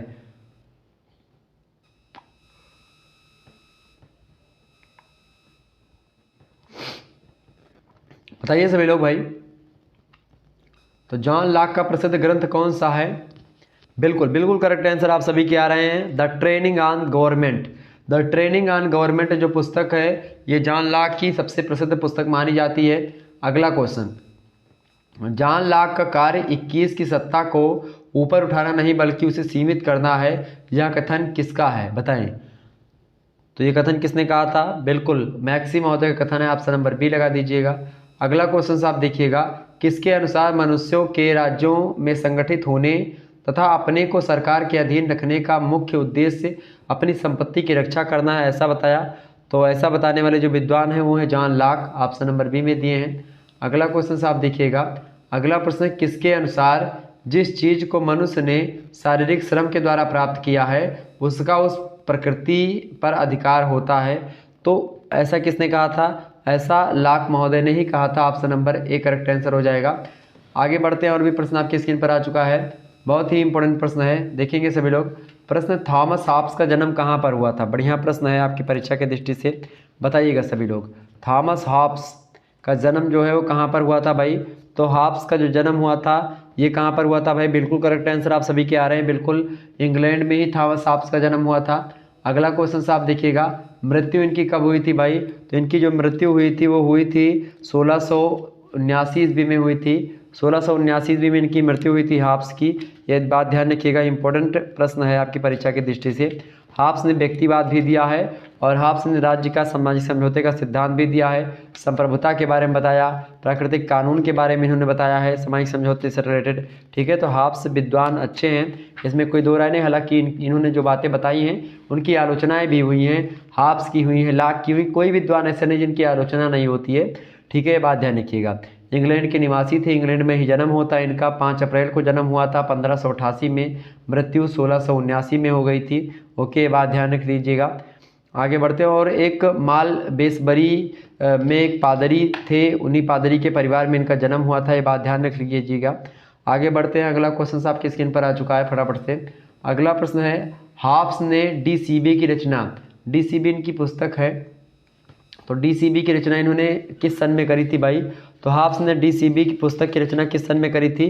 तो इन्होंने किस सन में करी थी? बिल्कुल करेक्ट आंसर आप सभी कह रहे हो, 1642 इज राइट आंसर, 1642 में करी थी। अगला क्वेश्चन है, हॉब्स की सर्वाधिक महत्वपूर्ण एवं प्रसिद्ध पुस्तक का क्या नाम है? तो इनकी जो सबसे ज़्यादा फेमस पुस्तक है हॉब्स महोदय की, थॉमस हॉब्स की, उस पुस्तक का नाम है क्या? उस पुस्तक का नाम है लेवियाथन। ठीक है, ऑप्शन नंबर इसका सी करेक्ट आंसर है, बहुत इंपॉर्टेंट पुस्तक है लेवियाथन। ठीक है, आगे बढ़ते हैं, ऑप्शन नंबर इसका सी करेक्ट आंसर हो जाएगा। ये प्रश्न आपकी परीक्षा में हमेशा आने वाला प्रश्न है, जो लेवियाथन पुस्तक के लेखक कौन है? तो थॉमस हॉब्स हैं। अगला क्वेश्चन से आप देखिएगा, राज्य दर्शन में हॉब्स की प्रसिद्धि का मुख्य कारण बताएं। तो राज्य दर्शन में हॉब्स की जो प्रसिद्धि का मुख्य कारण है वो क्या है भाई? तो वो है वैज्ञानिक भौतिकवाद। Option number B correct answer हो जाएगा। अगला क्वेश्चन से आप देखिएगा, किसके अनुसार वास्तविक कानून उस व्यक्ति का आदेश है जिसे दूसरे को आदेश देने का अधिकार प्राप्त है? ऐसा जो कहने वाले विद्वान हैं उनका नाम है Thomas Hobbes, is right answer, option number B में दिए हैं। अगला क्वेश्चन से आप देखिएगा, हॉब्स का दर्शन तर्कशास्त्र की सर्वोत्तम रचना है, यह मत किसका है? तो ऐसा किसने कहा कि हॉब्स का दर्शन तर्कशास्त्र की सर्वोत्तम रचना है? तो ऐसा कहा था टर्मन महोदय ने। ऑप्शन नंबर इसका बी करेक्ट आंसर हो जाएगा। टर्मन ने कहा था कि हॉब्स का दर्शन तर्कशास्त्र की सर्वोत्तम रचना है, ये बात ध्यान रख लीजिएगा। अगला क्वेश्चन आपकी स्क्रीन पर आ चुका है, बहुत ही बढ़िया प्रश्न है। बोंदा का संबंध किस देश से? बताएं सभी लोग। जीन जैक्स बोंदा की अगर बात की जाए, बोंदा का पूरा नाम क्या है बताएं? बोंदा का पूरा नाम है जीन बोंदा। ठीक है, जीन जैक्स रूसो है, जीन बोंदा इनका पूरा नाम है।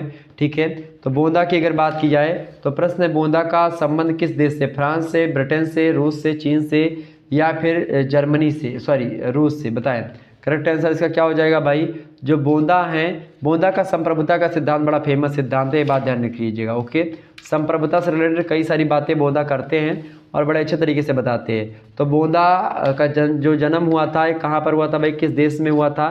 तो ये फ्रांस के विद्वान हैं, फ्रांसीसी दार्शनिक हैं, ऑप्शन नंबर ए लगा दीजिएगा। ठीक है, ये बात ध्यान रख दीजिएगा। और खास करके इनका जन्म हुआ था 1530 ईस्वी में। प्रश्न है, बोंदा का जन्म किस सन में हुआ था? तो 1530 में हुआ था, ऑप्शन नंबर इसका बी लगा दीजिएगा, करेक्ट आंसर हो जाएगा। जब इनका जन्म हुआ था तो फ्रांस में गृह कला और धर्म युद्ध एक प्रकार से चल रहा था, तो उसी समय इनका जन्म होता है। अगला क्वेश्चन से आप देखिएगा, बोंदा की महत्वपूर्ण कृति गणराज्य की 6 पुस्तकें हैं, इसका प्रकाशन किस सन में हुआ? तो आपसे ऐसा प्रश्न पूछ सकता है, गणराज्य की 6 पुस्तकें, इस पुस्तक के लेखक कौन है? इसको लिखा है जीन बोंदा ने। ठीक है, ये बात ध्यान रख लीजिएगा। तो अब प्रश्न क्या आपसे पूछा जा रहा है? प्रश्न आपसे कह रहा है कि इस पुस्तक का प्रकाशन किस सन में हुआ था? तो इस पुस्तक का जो प्रकाशन हुआ था वो हुआ था भाई कब? 1576 में। बिल्कुल करेक्ट आंसर है आपके, C option is right answer. Next question आपकी स्क्रीन पर आ चुका है, फटाफट से एक बार वीडियो को लाइक और शेयर कर दीजिएगा। बहुत बढ़िया तरीके से आप लोग आंसर कर रहे हैं, इस तरीके से आगे बढ़ते रहेंगे, आप परीक्षा में अच्छे अंक प्राप्त करेंगे। अगला प्रश्न है, गणराज्य की 6 पुस्तकें सच्चे अर्थों में राजनीति शास्त्र का प्रथम आधुनिक ग्रंथ है, यह कथन निम्न में से किसका है? बताएं।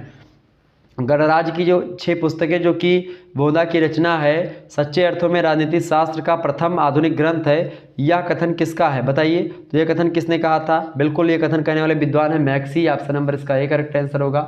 अगला क्वेश्चन है संप्रभुता का सिद्धांत राजनीतिक चिंतन के क्षेत्र में बोंदा का सबसे बड़ा और विशिष्ट योगदान माना जाता है। यह कथन किसका है? तो यह कथन कहा था किसने भाई? बोंदा ने ही स्वयं कहा है। ठीक है, बात ध्यान रखिएगा, बहुत इंपॉर्टेंट है। चूंकि संप्रभुता का सिद्धांत राजनीतिक क्षेत्र में बोंदा का सबसे बड़ा विशिष्ट योगदान है, ऐसा किसने कहा था भाई? सभी लोग बताने का प्रयास करेंगे।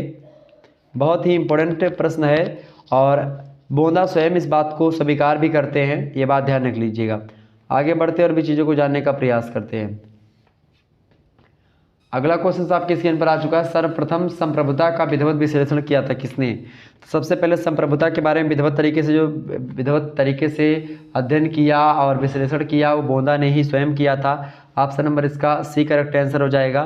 तो ये बात थोड़ा सा ध्यान रख लीजिएगा, बढ़िया प्रश्न है। आगे देखते हैं अगला क्वेश्चन। अगला प्रश्न आपका आ चुका है, कानूनी प्रभुसत्ता का निम्न में से एक समर्थक है, बताएं। प्रश्न बढ़िया है, मैकाइबर, लास्की, ऑस्टिन या फिर कैब्र? फटाफट से आप बताने का प्रयास करेंगे। प्रश्न आपसे पूछा रहा है कि कानूनी प्रभुसत्ता का समर्थक इनमें से कौन सा है? तो बिल्कुल समर्थक कौन है भाई? ऑस्टिन। ठीक है, ऑस्टिन का पूरा नाम है जॉन ऑस्टिन। तो ये कानूनी प्रभुसत्ता के प्रबल समर्थक थे। अगला क्वेश्चन है, कानून संप्रभु का आदेश है, बहुत इंपॉर्टेंट पुस्तक, ये एक प्रकार से ये कथन है, ऐसा किसने कहा था? तो जॉन ऑस्टिन ने ही ये कथन कहा था। क्या कहा था भाई? कानून संप्रभु का आदेश है, ऐसा किसने कहा था? फटाफट से आप बताने का प्रयास करेंगे। तो कानून संप्रभु का आदेश है, ऐसा किसने कहा था? बताइए सभी लोग, कानून संप्रभु का आदेश है, ऐसा किसने कहा था? फटाफट से आप बताने का प्रयास करेंगे। तो कानून संप्रभु का आदेश है, किसने कहा था भाई? तो ऐसा कहने वाले जो विद्वान है वो कौन है? तो वो एक प्रकार से लास्की भी एक प्रकार से इस प्रकार की बातें कहते हैं, लेकिन ऑस्टिन ज़्यादा इंपॉर्टेंट होगा, तो ऑप्शन नंबर इसका ए लग जाएगा। अगला क्वेश्चन आप देखिएगा, निम्न में से लोकप्रिय संप्रभुता के सिद्धांत का प्रचार किसने किया था? लोकप्रिय प्रभुसत्ता के सिद्धांत का प्रचार जो किया था वो किसने किया था? वो किया था भाई किसने? रूसो ने किया था। ये बात ध्यान रख लीजिएगा। ओके, किसने किया था? रूसो ने किया था। यहाँ पर मैं आपको बता दूं, कानून संप्रभु का आदेश है, ऐसा कहने वाले विद्वान जो है ऑस्टिन ने तो समर्थन किया है, लेकिन लास्की ने भी इस कथन को कहा है, ये बात भी ध्यान रखिएगा। तो लास्की और ऑस्टिन, लेकिन लास्की ज़्यादा इंपॉर्टेंट होगा आपका। ओके, तो लास्की लगाइएगा, मेरे हिसाब से यहाँ पर लास्की ही होना चाहिए। ठीक है, बाकी ऑस्टिन तो संप्रभुता के बारे में सिद्धांत ही देते हैं, तो इनके बारे में तो ये भी समर्थन करते हैं उसका। ठीक है, अगला क्वेश्चन आप देखिएगा, निम्न तत्व राज्य को अन्य समुदायों या संगठनों से अलग करता है, बताएं। निम्न तत्व यानी इनमें से कौन सा तत्व है जो अन्य समुदायों और संगठनों को अलग करता है? राज्य को अन्य समुदायों से और अन्य संगठनों से अलग करता है एक राज्य को। तो इनमें से कौन सा जो तत्व है वो है आपका क्या भाई? प्रभुसत्ता या संप्रभुता जो होती है वो अलग करती है अन्य समुदायों से, संगठनों से। Option number B correct answer होगा। अगला क्वेश्चन से, प्रभुसत्ता अर्थात सॉवरेनिटी शब्द किस भाषा के सुपरनेस शब्द से बना हुआ है? तो सुपरनेस जो शब्द है ये शब्द है खास करके लैटिन भाषा का, और इसी से बना हुआ है प्रभुसत्ता। ये प्रश्न आपका इंपॉर्टेंट है, परीक्षा में आ जाएगा। अगला क्वेश्चन आप देखिएगा, अगला प्रश्न आपकी स्क्रीन पर आ चुका है, बहुत ही इंपॉर्टेंट प्रश्न है। प्रश्न मैकियावेली कौन था? बताएं सभी लोग भाई, फटाफट से बताने का प्रयास करेंगे। मैकियावेली कौन था? तो मैकियावेली कौन था भाई? फटाफट से आप बताने का प्रयास करेंगे। मैकियावेली कौन था बताएं। मैकियावेली जो था बिल्कुल यथार्थवादी दार्शनिक है मैकियावेली। ऑप्शन नंबर इसका बी करेक्ट आंसर होगा। अगला क्वेश्चन आप देखिएगा, मैकियावेली का जन्म कहाँ पर हुआ था? तो मैकियावेली का जन्म जो हुआ था वो कहाँ पर हुआ था? बिल्कुल फ्लोरेंस में इसका जन्म हुआ था मैकियावेली का। Option number A correct answer होगा। कब हुआ था मैकियावेली का जन्म? तो मैकियावेली का जो जन्म हुआ था वो हुआ था 1469 ईस्वी में। Option number D correct answer होगा। अगला क्वेश्चन से, मृत्यु कब हुई थी मैकियावेली की? तो मैकियावेली की जो मृत्यु हुई थी वो 1527 में हुई थी। ऑप्शन नंबर ए में दिया है। अगला क्वेश्चन देखिएगा, द प्रिंस पुस्तक बड़ी फेमस पुस्तक है, परीक्षा में आती है। द प्रिंस पुस्तक के लेखक कौन है? तो मैकियावेली की ही पुस्तक है the prince. Option number C में दिया मैकियावेली, करेक्ट आंसर हो जाएगा। अगला क्वेश्चन आप देखिएगा, मैकियावेली अपने युग का शिशु है, यह मत किसका है? तो मैकियावेली अपने युग का शिशु है, ऐसा किसने कहा था? तो ऐसा किसने कहा था भाई? डनिंग का कथन है ये। Option number B correct answer हो जाएगा इसका। डनिंग महोदय ने कहा था। क्या कहा था डनिंग ने? डनिंग ने कहा था मैकियावेली जो है अपने युग का शिशु है। ऑप्शन नंबर इसका बी करेक्ट आंसर होगा। अगला क्वेश्चन आपकी स्क्रीन पर आ चुका है, डिस्कोर्सेस पुस्तक में मैकियावेली ने किसका समर्थन किया है? तो डिस्कोर्सेस पुस्तक में मैकियावेली ने जो समर्थन किया है वो समर्थन किया है किसका? लोकतंत्र का। किसका समर्थन किया है मैकियावेली ने? लोकतंत्र का, डिस्कोर्सेस पुस्तक में। अगला क्वेश्चन आप देखिएगा, अगला क्वेश्चन आपकी स्क्रीन पर आ चुका है, आधुनिक युग का प्रथम विचारक किसे माना जाता है। बहुत इंपॉर्टेंट प्रश्न है, बहुत ही यूनिवर्सिटी में जो अभी पर्चा हुआ है राजा महेंद्र प्रताप का, उसमें प्रश्न पूछा भी गया कई बार, मतलब कि ये प्रश्न पूछा गया उसमें 2 बार लगभग या 1 बार प्रश्न पूछा गया था। बताएं, प्रश्न है आधुनिक युग का प्रथम विचारक किसे माना जाता है। तो आधुनिक युग का जो प्रथम विचारक है वो मैकियावेली ही है। ऑप्शन नंबर इसका बी करेक्ट आंसर होगा। प्रथम आधुनिक दार्शनिक कौन माना जाता है।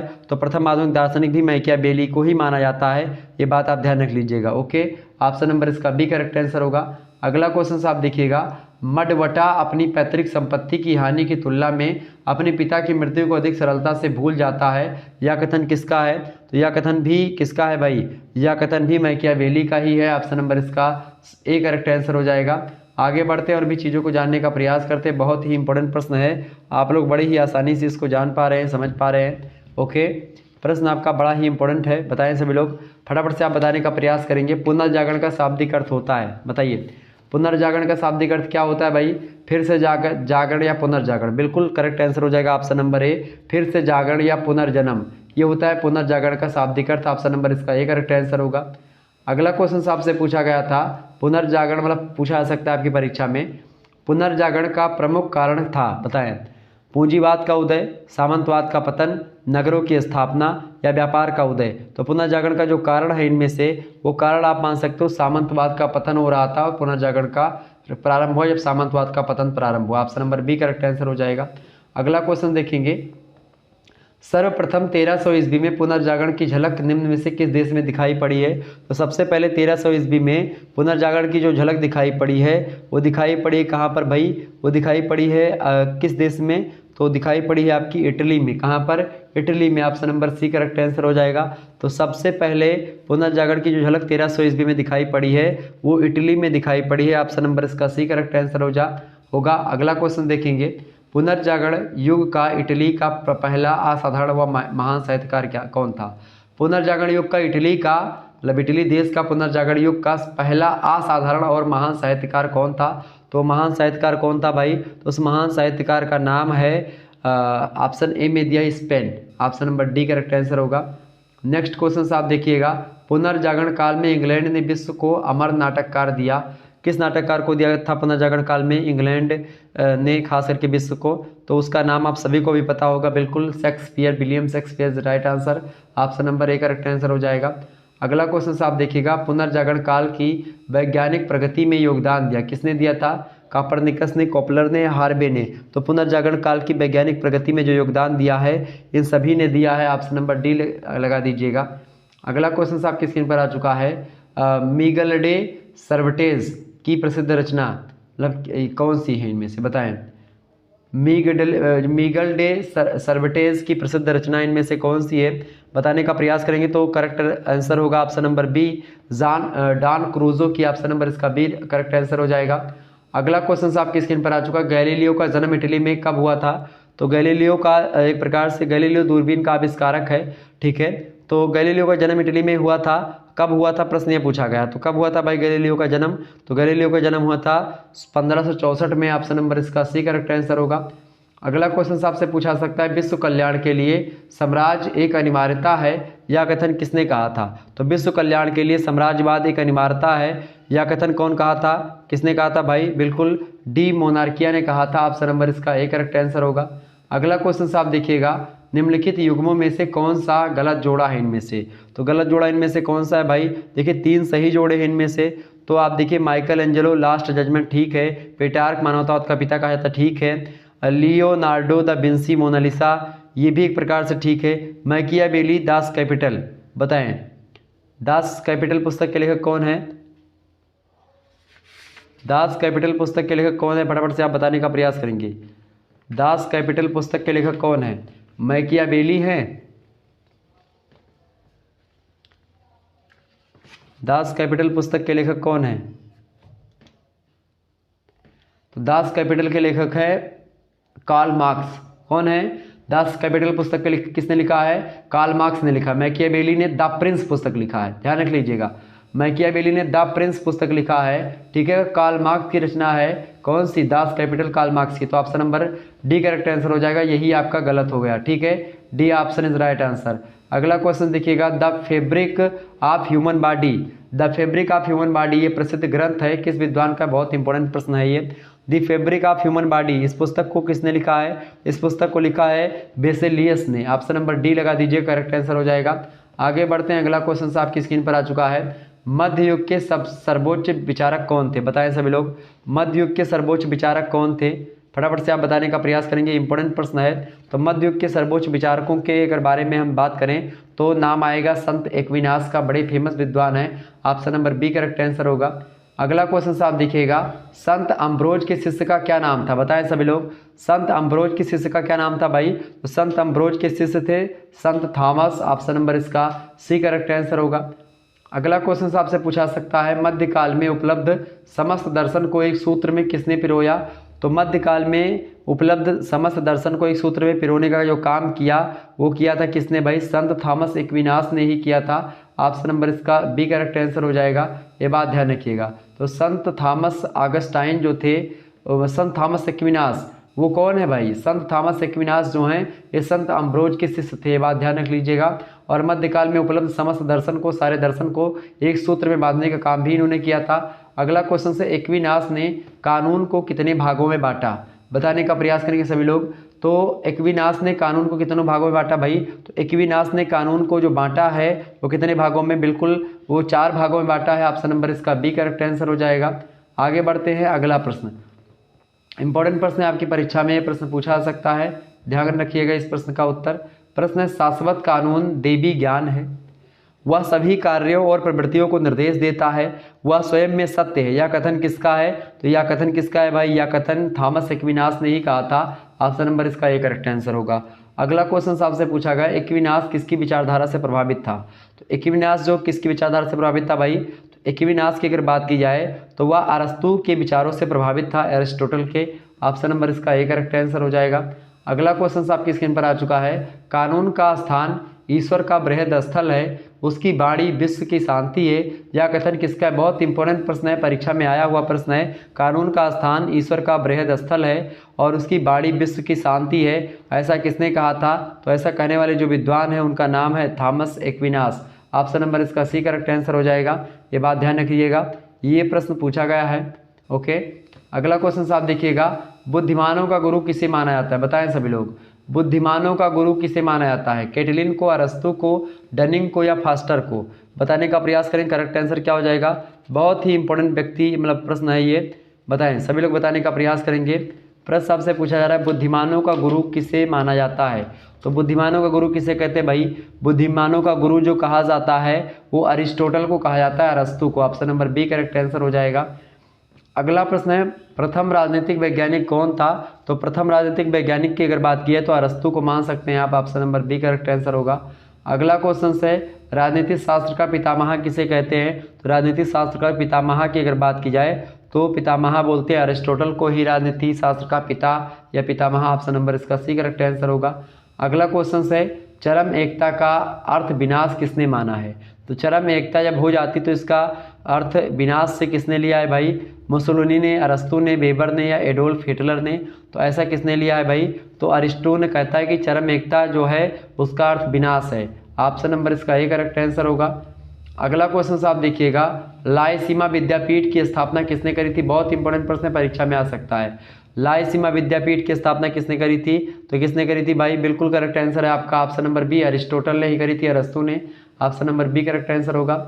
अगला क्वेश्चन आप देखिएगा, किसके पिता सिकंदर के दादा के दरबार में राजवैद्य थे? तो अरस्तु के, खास करके ध्यान रखिएगा, करेक्ट आंसर क्या हो जाएगा? प्रश्न, किसके पिता सिकंदर के दादा के दरबार में राजवैद्य थे? तो अरस्तु के पिता थे। ऑप्शन नंबर इसका बी करेक्ट आंसर हो जाएगा। और खास करके अरस्तु शिष्य थे, मतलब अरस्तु के शिष्य थे कौन? सिकंदर, ये बात भी ध्यान रखिएगा। ओके, अरस्तु, सिकंदर का गुरु कौन था? अरस्तु था। अरस्तु का गुरु कौन था? प्लेटो था। प्लेटो का गुरु कौन था? प्लेटो का गुरु कौन था भाई? फटाफट से आप बताइएगा, प्लेटो का गुरु कौन था? बताइए।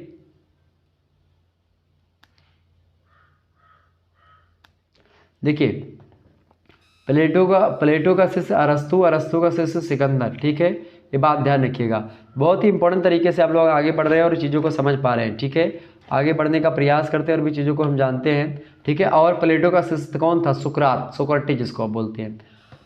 अगला क्वेश्चन आपकी स्क्रीन पर आ चुका है, राजनीति शास्त्र को या राजनीति को स्वतंत्र विज्ञान का स्वरूप किसने प्रदान किया? तो राजनीति शास्त्र को स्वतंत्र विज्ञान का जो स्वरूप प्रदान किया था वो अरिस्टोटल ने ही प्रदान किया था। Option number C correct answer हो जाएगा। अरस्तु ने, option number C correct answer हो जाएगा। अगला क्वेश्चन देखिएगा, बुद्धिमानों का गुरु अरस्तु किसने माना है? मतलब बुद्धिमानों का गुरु अरस्तु को किसने कहा? तो बुद्धिमानों का गुरु कौन है? अरस्तु है। लेकिन यह बात किसने कही थी? तो ये बात किसने कही थी भाई? इस बात को कहा था दांते ने, प्रसिद्ध विचारक है दांते। ऑप्शन नंबर इसका ये करेक्ट आंसर होगा। अगला क्वेश्चन है, मनुष्य एक राजनीतिक प्राणी, बहुत इंपॉर्टेंट कथन है, अरस्तु ने कहा था। Option number A correct answer हो जाएगा। अगला क्वेश्चन है, अकादमी का विभाग अरस्तु को किसने कहा? अकादमी का विभाग अरस्तु को किसने कहा है भाई? तो एकेडमी का विभाग अरस्तु को कहने वाले जो विद्वान है उनका नाम है दांते। ऑप्शन नंबर इसका डी करेक्ट आंसर हो जाएगा। इस प्रकार से आप लोग बहुत सारे प्रश्नों को समझ पा रहे हैं। एक बार फटाफट से वीडियो को लाइक और शेयर कर दीजिएगा। अगला प्रश्न, बहुत तीव्र गति से मैं आगे बढ़ रहा हूँ, ये बात ध्यान रखिएगा। चले अगला प्रश्न आपका क्या आ चुका है भाई? अफलातून का जन्म कहाँ पर हुआ था? बताएं, सभी लोग फटाफट से बताने का प्रयास करेंगे। अफलातून का जन्म कहाँ पर हुआ था? तो अफलातून का जो जन्म हुआ था वो कहाँ पर हुआ था भाई? मिस्र में हुआ था। ऑप्शन नंबर इसका सी करेक्ट आंसर होगा। अगला क्वेश्चन आप देखिएगा, राज्य की असीम शक्तियों का समर्थन कौन करते थे? तो राज्य की असीम शक्तियों का समर्थन करने वाले जो विद्वान हैं वो कौन है भाई इनमें से? तो वो विद्वान हैं पेरिक्लीज और बारकर। ऑप्शन नंबर इसका बी करेक्ट आंसर हो जाएगा। नेक्स्ट क्वेश्चन आप देखिएगा, प्लेटो की कृति कौन सी है इनमें से? तो प्लेटो की कृति है द रिपब्लिक। ऑप्शन नंबर ए में दिया है। प्लेटो की रचना है, बड़ी फेमस रचना है द रिपब्लिक। कई बार परीक्षा में प्रश्न आया हुआ है। द रिपब्लिक पुस्तक के लेखक कौन है? प्लेटो हैं। प्रश्न आपसे पूछेगा द रिपब्लिक पुस्तक के लेखक कौन है, तो आप क्या बताओगे? प्लेटो हैं। ऑप्शन नंबर इसका ए करेक्ट आंसर हो जाएगा। अगला क्वेश्चन देखेंगे, प्लेटो की पुस्तक रिपब्लिक को क्या कहा जाता है? तो प्लेटो की जो पुस्तक रिपब्लिक है इसको क्या कहते हैं भाई? तो इसको राजनीतिक ग्रंथ कहते हैं, या आर्थिक ग्रंथ कहते हैं, या धार्मिक ग्रंथ कहते हैं, या सामाजिक ग्रंथ कहते हैं। तो प्लेटो की जो पुस्तक है रिपब्लिक, इसको हम लोग क्या बोलते हैं? सामाजिक ग्रंथ बोलते हैं। ऑप्शन नंबर इसका सी करेक्ट आंसर हो जाएगा। अगला क्वेश्चन है, रिपब्लिक पुस्तक को कहा जाता है, रिपब्लिक पुस्तक को क्या बोलते हैं? तो इसको बोलते हैं प्लानिंग जस्टिस। ऑप्शन नंबर इसका बी करेक्ट आंसर हो जाएगा। Planning justice is right answer. Option number B. अगला प्रश्न आपकी स्क्रीन पर आ चुका है, सभी लोग देखने का प्रयास करेंगे। प्रश्न इंपॉर्टेंट है, राजनीतिक चिंतन का प्राचीन युग का कालक्रम है क्या है? बताएं, बताने का प्रयास करेंगे। फटाफट से आप बताने का प्रयास करेंगे। राजनीतिक चिंतन का प्राचीन युग का कालक्रम क्या माना जाता है? तो हम क्या मानते हैं भाई उसको? बिल्कुल 300 ईसा पूर्व तक का जो एक प्रकार से है उसी को मानते हैं प्राचीन युग मानते हैं। 300 ईसा पूर्व तक का जो काल है उसी को प्राचीन युग मानते हैं राजनीतिक चिंतन में। अगला क्वेश्चन है, प्राचीन युग में कौन प्रकृतिवादी चिंतक इनमें से नहीं? तो प्रकृतिवादी चिंतकों में जो नाम है वो कौन, किन किन विद्वान का नाम है? पाइथागोरस, हिराक्लियस और थालेस। ये सब एक प्रकार से प्रकृतिवादी चिंतक माने जा सकते हैं। पाइथागोरस, हिराक्लियस, थालेस। सुकरात एक प्रकार से प्रकृतिवादी चिंतक नहीं माने जा सकते। ठीक है, तो सुकरात की बात की है, सुकरात जो है ये बड़े विद्वान आदमी हैं, ये बात भी आप ध्यान रखिएगा। ओके, आगे बढ़ने का प्रयास करते हैं। अगला क्वेश्चन आपकी स्क्रीन पर आ चुका है, सभी लोग देखने का प्रयास करेंगे। बहुत ही इंपॉर्टेंट प्रश्न है। बताएं, सुकरात का जन्म कब हुआ था या कहाँ हुआ था? बताएं, सभी लोग बताने का प्रयास करें सुकरात के बारे में। सुकरात के बारे में बताइए, सुकरात का जन्म कब और कहाँ पर हुआ था भाई? सुकरात के जन्म के बारे में बताएं। सुकरात का जन्म कब और कहाँ पर हुआ था? सभी लोग बताने का प्रयास करेंगे। सोक्रेटिस जिसको बोलते हैं। सुकरात के शिष्य कौन थे भाई? प्लेटो थे। प्लेटो के शिष्य कौन थे? अरस्तु थे, यानी अरिस्टोटल थे। अरस्तु के शिष्य कौन था? सिकंदर था। ये बात ध्यान रखिएगा। ये गुरु शिष्य परंपरा, थोड़ा सा आपसे प्रश्न पूछा सकता है इसके बारे में, ये बात थोड़ा सा ध्यान रखिएगा। आगे बढ़ते हैं। प्रश्न आप बताएं, फटाफट से बताने का प्रयास करेंगे। अगला क्वेश्चन आपका क्या है? सुकरात का जन्म हुआ था, कहाँ पर हुआ था भाई? सुकरात का जन्म जो हुआ था कब हुआ था? तो इनका जन्म हुआ था सुकरात का कब हुआ था भाई? 470 ईस्वी में हुआ था, ईसा पूर्व में। ऑप्शन नंबर ए दिया करेक्ट आंसर हो जाएगा। ठीक है, तो इस प्रकार से आपका ये इतने प्रश्न आपसे पूछे गए, बहुत ही इंपॉर्टेंट प्रश्न थे। और ये महासंग्राम वीडियो आपकी हो गई लगभग समाप्त। Political science BA 4th semester की ऑब्जेक्टिव टाइप की महासंग्राम वीडियो हो गई है। लिखित की महासंग्राम वीडियो जल्द ही आएगी, उसको लेकर के आप लोग तैयार हो जाएगा। धन्यवाद, मिलते हैं नेक्स्ट वीडियो में। तब तक के लिए जय हिंद, जय भारत। आप सभी का बहुत बहुत धन्यवाद हमारे से जुड़ने के लिए। इसी प्रकार से अपना प्यार बनाए रखिएगा। हमने आज की वीडियो के माध्यम से बहुत सारे प्रश्नों को समझा, जो कि इस प्रकार से आप लोग देख सकते हैं बहुत ही इंपॉर्टेंट प्रश्न है, जो कि आप लोग एक प्रकार से वीडियो को लाइक और शेयर करके हमारा हौसला बढ़ा सकते हैं। और भी हम इसी प्रकार से आपको वीडियो देते रहेंगे। 2 मॉडल पेपर इससे पहले अपलोडेड है, लेकिन उसमें हमने विस्तार चर्चा करी थी। इसमें हमने तीव्र गति से आपको सारे प्रश्नों को एक ही वीडियो में बताने का प्रयास किया है। तो आप लोग इस वीडियो को ज़्यादा से ज़्यादा शेयर करें, ताकि सभी लोग एक ही वीडियो देख करके जाएँ परीक्षा में और उनका अच्छा तरीके से वो अपनी परीक्षा में कर पाएँ। और मैं एक बात और यहीं पर फिर से बोलना चाहता हूं, जो राजा महेंद्र प्रताप सिंह विश्वविद्यालय का पेपर है जो मैंने सॉल्व करवाया है यूट्यूब पर, इसमें 75 क्वेश्चंस हैं, उनको आप जरूर देख लीजिएगा। वो बहुत ही इंपॉर्टेंट है, आपकी परीक्षा में वो प्रश्न पूछे जाएंगे, बात ध्यान रखिएगा। तो वो वीडियो जरूर देख लीजिएगा और ये वीडियो देख लीजिएगा, आपका काम हो जाना है। ठीक है, टेंशन लेने की कोई आवश्यकता आपको बिल्कुल भी नहीं है, समझ रहे हैं ना। बिल्कुल, चले फिर मिलेंगे हम नेक्स्ट वीडियो में, तब तक के लिए जय हिंद जय भारत। आप सभी का बहुत बहुत धन्यवाद हमारे से जुड़ने के लिए। एक बार वीडियो को लाइक कर दीजिए, चैनल पर नए हैं तो सब्सक्राइब कर दीजिएगा, क्योंकि इसी प्रकार से वीडियो मैं लगातार देता रहता हूं। और चैनल को सब्सक्राइब करके सभी दोस्तों के पास अपने शेयर भी कर दीजिएगा। ठीक है, बहुत बहुत धन्यवाद।